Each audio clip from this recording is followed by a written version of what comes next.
there's going to be an upset here. Never mind, he still has a little defense yet left in it. No, look at it. 40 years ago, Luis Resto and Billy Collins Jr. had one of the most scandalous fights in the history of boxing. Collins, known as Irish, was poised to add another victory to his impressive record. However, his opponent displayed unprecedented cruelty. Resto's devastating blows not only deprived Collins of any chance of winning, but also put his own life at risk. Today, we will revisit this tragic story in which Billy Collins Jr. paid the highest price, his life and a shattered career. We will uncover all the details of this horrific deception and egregious violation that shook the world of sports. Well, you just called it, Ray. Left and right by Collins. He's got a wobble. Witt is wobbled. He is in difficulty and has been stopped by Larry. At the age of 20, Collins Jr. made his debut in the professional boxing ring. The young man showed great promise, defeating the future contender for the championship title, Harold Brazier. Following his victory over Fernando Fernandez, Collins Jr. found himself on the doorstep of a title fight. His record was impeccable: 14 wins, 11 knockouts, and no losses. The Irish youth was poised for big fights, fame, and success. The only obstacle remaining was the Puerto Rican brawler's Luis Resto. The main secret behind the audience's interest in this fight lies in the opportunity to witness a clash between a good guy and a bad guy in the ring. After all, controversy always grabs attention. Billy was the good guy in this story. For his final test before the championship fight, he was paired with a troublemaker, a drunkard, and a man with an unstable psyche, Luis Resto. Louis Resto was a fighter who was just rough and tough. On any night, Louis could give anybody in that division a fight. I saw him as a journeyman, as a tough guy that you prove yourself against to get that shot. Luis was born in Puerto Rico. When he was 9 years old, his family moved to New York in search of a better life. The future boxer's mother was a drug addict, and this had a significant impact on the child's mental well-being. Resto was an unruly teenager, even assaulting his math teacher during a school lesson. The teacher narrowly escaped with his life.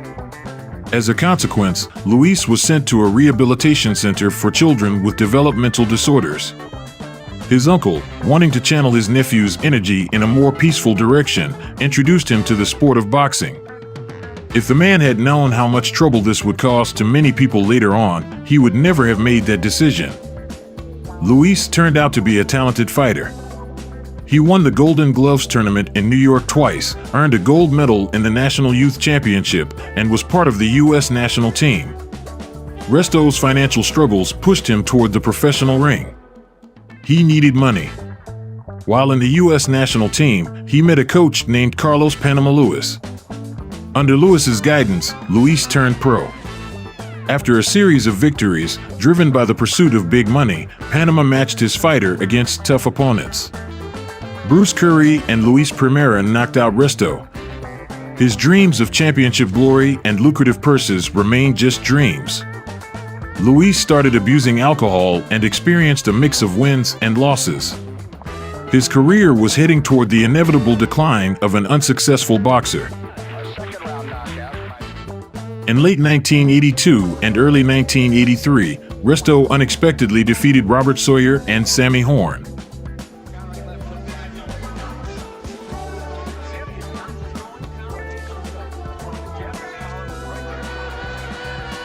Both times, Luis was considered the underdog but appeared flawless in the ring. His punches devastated his opponents, something that hadn't been seen in his previous performances. On June 16, 1983, he stepped into the ring to test a young prospect, Billy Collins Jr. Once again, Resto was considered the underdog. And once again, his opponent was defeated. But all the most intriguing and tragic events unfolded after the fight. Madison Square Garden Arena gathered over 25,000 spectators, the majority of whom came to witness another victory for Billy.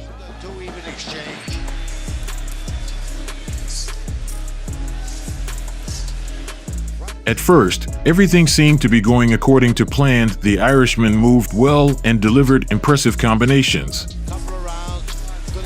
by Billy. Oh, right hand. Yes. You can tell by looking at their bodies.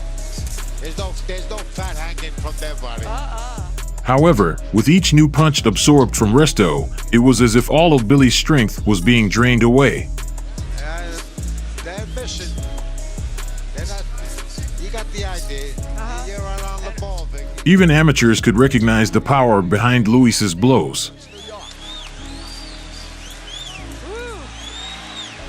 He hit so hard that Collins's face turned into a swollen mess.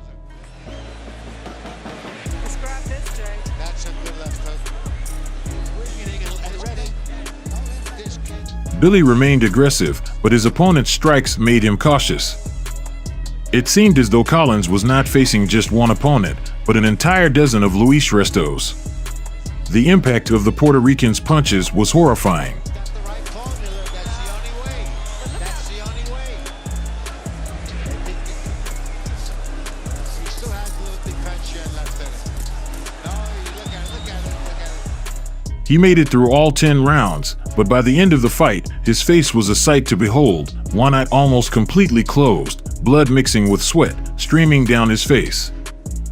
The match concluded with Resto winning by unanimous decision. On the surface, nothing extraordinary had happened. An experienced guy, Luis, had beaten an inexperienced prospect, Billy. Such things happen quite often. However, Billy Collins Sr. sensed that something was amiss. When the Puerto Rican approached the corner of the defeated opponent, Collins Sr. grabbed the right glove of his son's opponent and did not find a protective pad there. Luis Resto beat Billy, in fact, with his bare fists. Billy Sr. was furious. He invited the referee of the fight. Supervisors and officials entered the ring. They didn't want to take him off. They wanted to go out and I said, no, take him off. Take him off the glove. I want to see those gloves. I got a complaint here. I want to see those gloves. When I saw the gloves and I handed it to it, I knew there was something wrong with the gloves. There's something missing. Absolutely. Panama Lewis expressed his disagreement with the charges and showed a lack of understanding of the situation. Lewis's reaction gave him away. He began to twitch and glanced nervously at the coach, with whom, minutes later, they would try to sneak away from everyone. It didn't work out.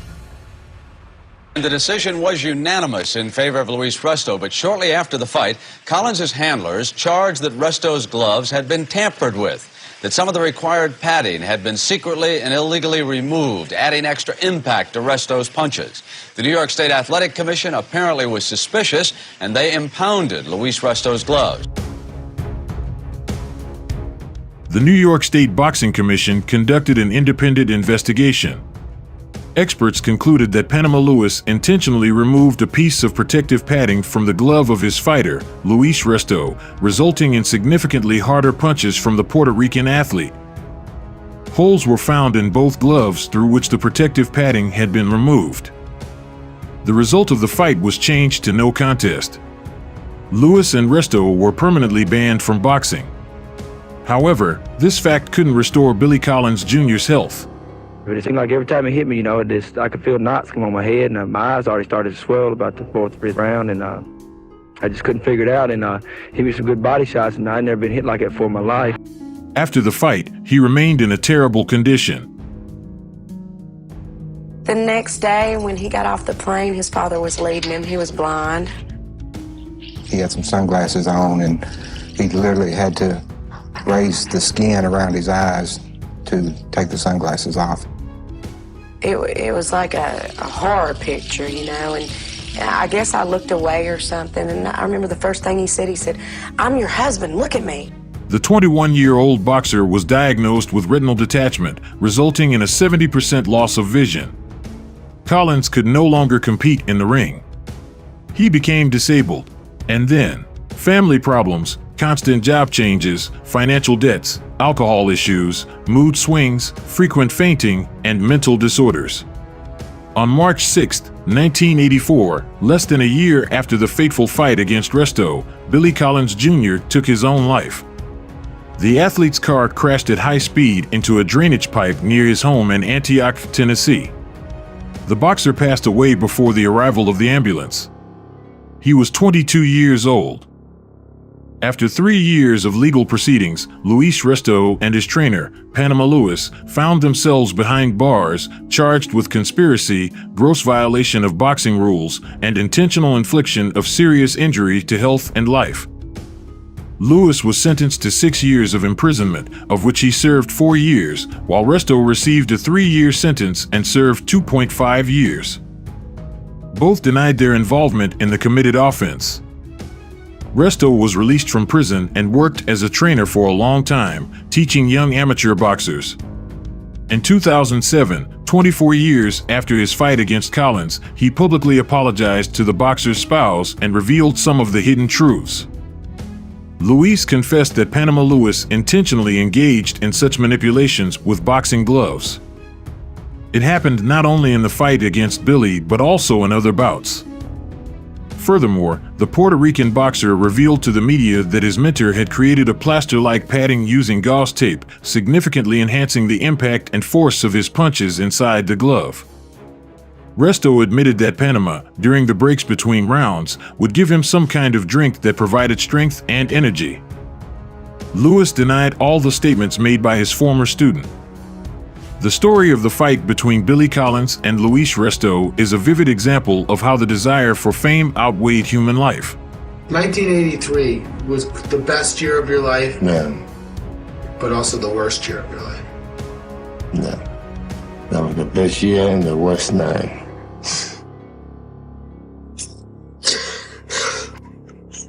Go.